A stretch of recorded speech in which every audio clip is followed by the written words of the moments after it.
বর্তমানে বলিউডের অন্যতম জনপ্রিয় ও আলোচিত পারফর্মার নোরা ফাতেহি। তার লাস্যময়ী নাচ, চওড়া উপস্থিতি এবং মোহময়ী রূপে মুগ্ধ কোটি তরুণ। কিন্তু ক্যামেরার সামনে যে সাহসী ও স্বচ্ছন্দ নোরা দেখা যায়, বাস্তবে তার যাত্রাটা মোটেও সহজ ছিল না। একসময় তিনি ছিলেন সাহসী পোশাক এবং অতিরিক্ত যৌন আবেদনময়ী নাচের দৃশ্য নিয়ে বেশ আপত্তিকর। দিলবার গানের জন্য ব্যাপক জনপ্রিয়তা পেলেও সেই গান ঘিরেই ছিল তার প্রথম বড় সংকট। একটি ছোট ও টাইট ব্লাউজ পরে পারফর্ম করতে বলা হলে সরাসরি অস্বীকৃতি জানিয়েছিলেন তিনি। এক সাক্ষাৎকারে নোরা বলেন, আমি কাজটা ছাড়তে চেয়েছিলাম। আমাকে ব্লাউজটা দেখানো মাত্রই বলেছিলাম এটা আমি পরতে পারবো না। কেউ যেন জোর করে যৌন আবেদন জোর করে চাপিয়ে না দেন। আমাদের ভেতরে যে যৌনতা আছে সেটা যেন অশ্লীল করে তোলা না হয়।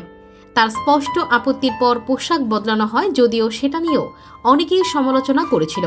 কিন্তু নোরা জানিয়ে দেন নতুন পোশাকে তিনি অত্যন্ত স্বচ্ছন্দ ছিলেন, সেটাই তার কাছে সবচেয়ে গুরুত্বপূর্ণ। দিলবার গান তাকে জনপ্রিয়তা এনে দিলেও আর্থিকভাবে কোনো লাভ হয়নি বলেও জানান নোরা। পারিশ্রমিক চাইলে নির্মাতারা উল্টো তাকেই দোষারোপ করেছিলেন। আমাকে বলির পাঠা বানানো হয়েছিল বলেই নিজের হতাশা প্রকাশ করেন নোরা। তাকে বলা হয়েছিল আগে নিজের যোগ্যতা প্রমাণ করো, তারপর টাকা চাও।